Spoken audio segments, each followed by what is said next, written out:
0.75. 지금 현재 우리 인류는 여기 있습니다.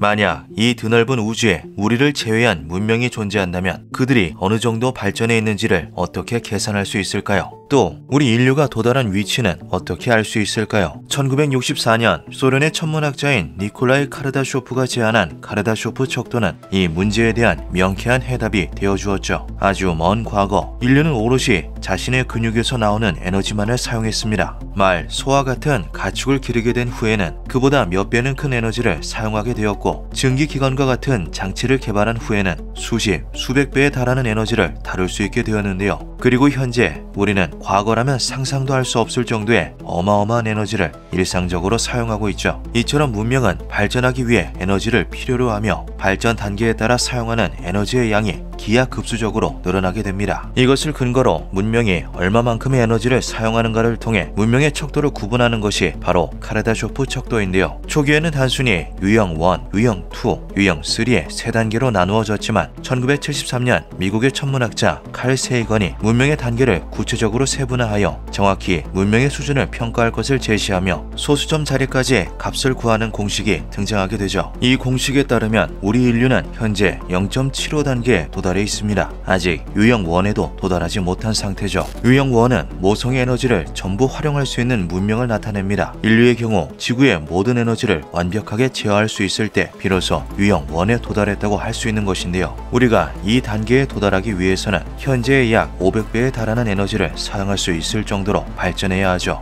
유형 1을 달성하게 된 문명은 1경와트의 에너지를 사용하며 SF 영화에서나 나올 법한 일들은 현실로 이뤄낼 수 있습니다. 기상현상을 완벽하게 제어해 천재지변이라는 것이 존재하지 않도록 만들 수 있고 해저 도시나 해상 도시를 건설할 수 있는데요. 모성 주변의 우주 공간에 진출해 가까운 행성을 테라포밍하여 거주구역을 확장하는 것도 가능하죠. 스타크래프트의 테란과 같은 문명이 유형 1에 속한다고 볼 수 있으며 우리 인류는 약 100에서 200년 사이에 이 단계에 도달할 것으로 예상됩니다. 여기서 중요한 점은 에너지를 생성하는 석유, 석탄과 같은 각종 자원들이 한정되어 있다는 것인데요. 모성의 에너지를 전부 사용하게 된 문명은 더 많은 에너지를 갈구하며 필연적으로 우주로 뻗어나가게 됩니다. 그렇다면 유형 1에 다다른 문명이 가장 쉽게 막대한 에너지를 얻을 수 있는 방법은 무엇일까요? 정답은 바로 우리 머리 위에 있습니다. 태양, 즉 항성이죠. 플라스마로 이루어진 항성은 핵융합 반응을 통해 어마어마한 에너지를 내뿜는데요. 예를 들어 지구에서 가장 가까운 항성이자 태양계의 유일한 항성 태양은 1초에 38.6요타와트의 에너지를 생성하죠. 이 엄청난 양의 에너지를 전부 사용할 수 있는 문명이 바로 유형 2의 문명입니다. 놀랍게도 유형 2에 도달할 수 있는 방법은 1960년대에 이미 제시되어 있는데요. 미국의 이론 물리학자 프리먼 다이슨이 제시한 다이슨 구체는 항성을 한 겹으로 완전히 덮어버리는 구형의 거대한 구조물을 뜻하죠. 지구와 태양 사이에는 엄청난 거리가 존재하기 때문에 지구에는 태양이 내는 에너지의 극히 일부만이 도달합니다. 그러나 다이슨 구체를 활용한다면 항성이 방출하는 에너지를 남김없이 얻는 것이 가능해지는데요. 이 단계에 도달한 문명은 천체들을 하나의 자원으로 활용하는 것이 일상이 되죠. 방대한 에너지를 바탕으로 광속에 가까운 속도로 우주 공간을 누비며 주변의 행성을 모조리 테라포밍하는 것은 물론 우주선단을 이끌고 다니며 문명의 무대를 광활한 우주 공간으로 옮겨놓게 됩니다. 워프와 같은 이동 기술을 적극 활용하여 물리법칙을 위배하지 않고 광속을 돌파할 수도 있는데요. 이 단계에 도달한 문명의 기술력이 잘 상상이 되지 않는다면 스타크래프트의 프로토스를 생각하면 되죠. 행성을 조각내고 수백 수천의 우주 전함을 거느리고 수십억 규모의 병력으로 전쟁을 벌이는 일은 유형 2의 문명에게 있어 그리 어려운 일이 아닙니다. 심지어 이들은 쓰레기를 처리함과 동시에 에너지를 생성할 수도 있는데요. 블랙홀의 자경권에 끌려 들어간 물체가 회전하며 두 조각으로 나뉘는 과정에서 빛이나 음파를 쏘아 한 조각을 밖으로 튕겨나오게 만듦으로써 에너지를 추출할 수 있다는 펜로즈 과정을 활용해 블랙홀을 쓰레기 처리장이자 발전소로 활용하는 것이죠. 그러나 우리 인류가 이 단계에 도달하기 위해서는 커다란 난제가 존재합니다. 태양계에 존재하는 모든 지구형 행성, 즉 수성과 금성, 지구, 화성을 모조리 사용해도 태양을 덮을 수 있는 만큼의 재료를 구할 수 없다는 것인데요. 이 문제를 해결하기 위해서는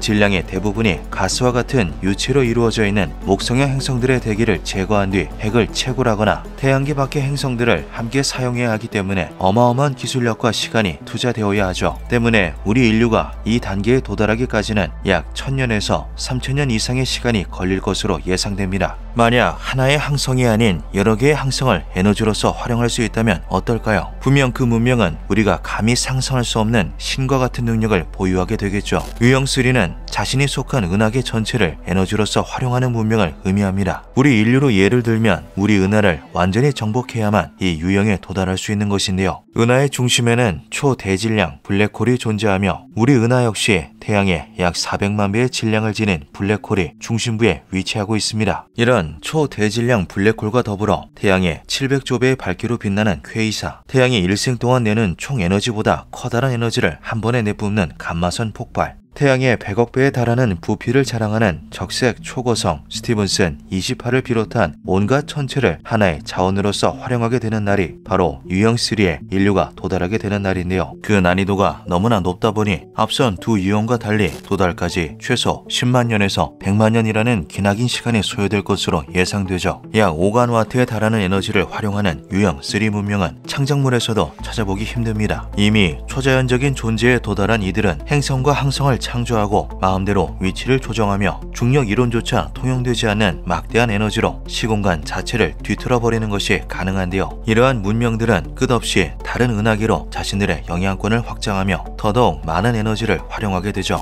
2011년 미국의 물리학자 미치오 카쿠는 자신의 저서인 미래의 물리학을 통해 유형 3의 다음 단계를 제시했습니다. 앞선 유형들과 달리 4단계 이상의 유형들은 논의할 수 있는 요소가 거의 존재하지 않을 정도로 불확실하기 때문에 이것을 카르다쇼프 척도에 포함시켜야 하는지에 대해서는 의견이 갈리는데요. 먼저 유형 4는 은하계를 넘어 우주 전체의 에너지를 모두 사용하는 문명을 가리키죠. 감히 이해하는 것조차 불가능한 이들은 우주의 인과율 그 자체에 간섭하여 원인과 결과를 뒤바꾸고 조작할 수 있습니다. 태초에 하나님이 천지를 창조하시니라. 하나님이 가라사대 빛이 있으라 하심에 빛이 있었고, 성경의 한 구절처럼 말 한마디만으로 개념이나 물질 그 자체를 창조하는 것이 가능하며 섭리 자체를 완벽히 조종하는 것이 바로 유형 4인데요. 유형 3의 문명이 치트키를 사용하며 시뮬레이션 게임을 플레이하는 유저라면 유형 4의 문명은 게임을 개발하고 업데이트하는 개발자라고도 볼 수 있는 것이죠. 유형 5와 유형 6의 문명은 다중우주가 존재한다는 가정하에 제시되었습니다. 유형 5 문명은 여러 다중우주의 에너지를 사용하고 유형 6 문명은 모든 다중우주의 에너지를 사용한다는 것인데요. 유형 3를 돌파한 이 세 단계의 문명에 인간이 도달하기까지 어느 정도의 시간이 걸릴지는 아예 예상조차 불가능하죠. 카르다쇼프 척도는 이 우주에 존재하는 이상 그 누구도 거스를 수 없는 절대적인 법칙, 열역학을 전제로 두고 있습니다. 제1법칙, 에너지의 보존 법칙. 에너지가 다른 에너지로 전환될 때 에너지의 총합은 언제나 일정합니다. 예를 들어 100의 에너지가 담긴 보조 배터리로 완전히 방전된 휴대폰을 충전한다면 90의 에너지는 휴대폰에 흡수되며 10의 에너지는 열 에너지로 방출되죠. 제2법칙, 엔트로피의 법칙. 열은 무질서하게 방출되는 에너지이며 즉 열 에너지가 많아질수록 엔트로피가 높아지게 됩니다. 따라서 어떤 에너지가 전환되는 과정에서 그 일부가 열 에너지로 전환된다면 엔트로피가 증가했다고 할 수 있는데요. 제2법칙에 따라 엔트로피는 감소하지 않으며 따라서 열 에너지는 증가하기만 할 뿐 감소하지 않죠. 쉽게 이야기하면 에어컨으로 방안을 시원하게 만들기 위해서는 그 이상의 열 에너지를 밖으로 방출해야만 하는 것이 바로 열역학 제2법칙입니다. 따라서 에너지를 많이 사용하는 문명일수록 그만큼의 열 에너지를 방출할 수밖에 없으며 그 양에 따라 문명의 단계를 구분할 수 있는 것이죠. 그러나 방출되는 열 에너지로 관측된 문명의 척도를 계산하는 카르다쇼프 척도는 근본적인 한계점이 몇 가지 존재합니다. 먼저 에너지의 효율이라는 문제점이 존재하는데요. 2017년 출시된 그래픽카드 GTX 1080 Ti는 약 250W의 전력을 소비하죠. 그리고 2023년 출시된 RTX 4060은 약 115W의 전력을 소비합니다. 카르다쇼프 척도대로라면 1080 Ti가 4060보다 더 높은 척도에 위치하고 있지만 실제로는 에너지 효율이 좋은 4060이 1080 Ti보다 더 좋은 성능을 보여주는데요. 이와 마찬가지로 카르다쇼프 척도는 100의 에너지로 1000의 힘을 내는 문명을 200의 에너지로 400의 힘을 내는 문명보다 하등하다고 평가하게 되는 커다란 문제점이 존재하죠. 두 번째 문제점은 앞서 말한 열역학 제2법칙에 기원합니다. 열 에너지는 감소하지 않기 때문에 우리 인류는 현재 지구온난화라는 커다란 위기에 봉착해 있는데요. 지구의 에너지를 소비하면 소비할수록 이 문제는 더더욱 심각해지게 되죠. 지구온난화를 해결하지 못한다면 1단계에 도달해 모성을 탈출하기 전 모든 문명은 파멸을 맞이할 수밖에 없습니다. 따라서 다음 단계의 문명은 그저 뜬구름 잡는 소리에 불과할 수도 있는 것이죠. 세 번째 문제는 유형 2를 달성하기 위해 필수적인 다이슨 구체에 있는데요. 유형 1의 문명에 모든 힘을 쏟아부어야 수행 가능한 다이슨 구체와 같은 대형 프로젝트는